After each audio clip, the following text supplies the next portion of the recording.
Oke, balik lagi di video aku. Nah, sekarang kita bakal bahas kisi-kisi Nornem, yaitu tentang gaya Archimedes. Ya. Nah, yang pertama, sebuah kapal mengambang di permukaan air laut dengan sebagian volume kapal berada di bawah permukaan air. Berarti tenggelam sebagiannya kan. Masa total kapal itu 100 ton.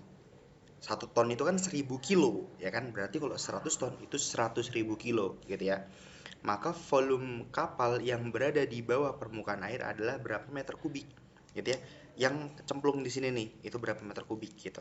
Nah, prinsipnya simple karena dia di sini dalam keadaan diam, karena bahasan kita kan fluida statis, dalam keadaan yang diam.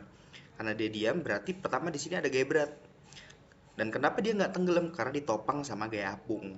Karena dia diam, berarti sigma F kan sama dengan 0, ya nggak? Berarti besar dari gaya berat ini harus sama dengan besar dari gaya apung ini, ya kan? Yang ngedorong ke bawah harus sama dengan yang ngedorong ke atas supaya seimbang gitu. Berarti bisa kita tulis gaya apungnya harus sama dengan gaya beratnya, gitu ya. Nah, gaya apung tuh rumusnya apa? Yaitu rho fluida. Kalau di sini konteksnya kan air ya, berarti rho air kali gravitasi kali volume benda yang tercelup. Berarti yang ditanyain ini nih, maka volume kapal yang berada di bawah permukaan air yang ini, gitu ya. Itu. Nah, gaya berat itu kan massa kali percepatan gravitasi. Nah, di sini percepatan gravitasi sebenarnya bisa kamu coret. Nggak dicoret juga nggak apa-apa, nggak masalah gitu. Tapi di sini nggak usah dicoret aja nggak apa-apa. Massa jenis air ya harus hafal yaitu 1000 kilogram per meter kubik. Tapi di sini kok 1 kali gitu. Satu itu kan satuannya masih gram per sentimeter kubik. Kalau mau kita ubah jadi kilogram per meter kubik itu jadi 1000. Ya, harus diubah ke SI dulu. Nah, gravitasi berapa? Gravitasi kan 10. Ya kan volume benda tercelup yang mau kita cari. Nah, ini rumus gaya apung harus wajib ingat, oke? Yaitu gaya apung adalah rho G VBT gitu ya. Nah, massa benda tadi kan 100 ton. Nah, karena dia harus diubah jadi kilo jadi 100.000 kilo dikali percepatan gravitasi 10. Nah, ini kan 10.000 nih, ya nggak?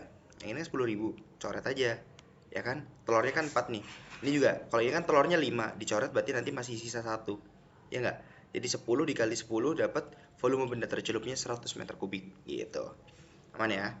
Nah, sekarang kita lanjut lagi ke kisi-kisi nomor 6. Jadi kenapa ada dua? Karena gaya apung itu rumusnya ada dua gitu ya. Yang pertama tadi, yang tadi ya, yang ini rho G VBT massa jenis fluidanya kali gravitasi kali volume benda tercelup dan ada satu lagi nanti. Nah, contoh penerapan soalnya di mana di sini? Contohnya ya, sebuah benda memiliki volume berapa ini? 200 cc atau centimeter kubik gitu ya. Awalnya ditimbang dalam minyak. Nah, dia ditimbang di minyak hingga diketahui berat semunya atau berat ketika dia di dalam air. Karena beda loh ya, benda kalau ditimbang di udara sama ketika kamu celupin di air itu terus kamu timbang beda. Kenapa? Karena di dalam air dia udah didorong sama gaya apung, gitu ya. Nah, jika benda ini ditimbang dalam air, maka berat semuanya berapa? Nah, gitu ya. Jadi maksud soalnya itu gimana? Ada benda volumenya segini, 200 cc. Terus dia ditimbang dalam minyak. Nah, nanti ditimbang dalam minyak, kita tahu nih berat semuanya 50 Newton. Nah, semisal benda itu kita taruh dalam air, berat semuanya jadi berapa sih? Gitu. Ya. Karena pasti beda ketika dia dimasukin ke minyak sama dia masukin ke air. Nah, rumus satu lagi dari gaya apung adalah berat di udara sama dengan gaya apung ditambah berat di dalam fluidanya. Oke.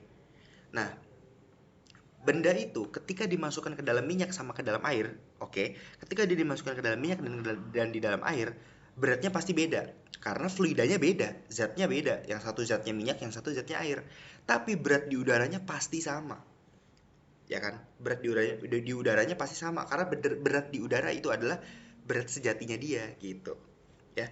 Nah, kalau kamu lihat di sini, berarti bisa kita samain dong berat udara di minyak sama dengan berat udara di air gitu. Jadi jika bendanya sama maka berat di udara pasti sama. Nah, karena berat di udaranya sama, berarti kita bisa samain Fa plus W, ya kan, gaya apung dalam air ditambah berat di dalam air, ya kan, dari yang ini akan sama dengan gaya apung dalam minyak ditambah berat di dalam minyak, gitu, oke? Karena kan gaya apung ditambah berat di dalam fluida adalah berat di udara, ya nggak, gitu. Nah, ini berat dalam air kita hitung aja pakai rumusnya tadi, rho G VBT, gitu. Rho fluida karena dalam air rho-nya 1000, gravitasi 10, volume benda yang tercelup berapa? 200 cc.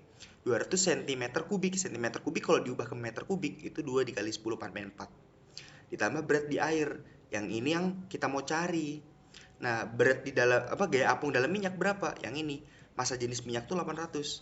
Dikali gravitasi 10 dikali volumenya, yaitu tadi 200 cc diubah jadi 2 kali 10⁴ ditambah berat dalam minyak 50. Nah, ini kita tinggal hitung aja. Ini kan 1000 tambah dikali 10 kan 10.000. Bisa ngilangin 10⁴ nih, tinggal 2 aja nanti.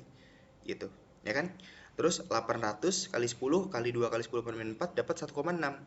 Ditambah 50 ya enggak? Berarti kan ini nanti 51,6 ya nggak? Yang bagian ini kan 51,6 nih. Nah, duanya nanti dipindah ruas jadi 49,6. Itu jawabannya. Oke.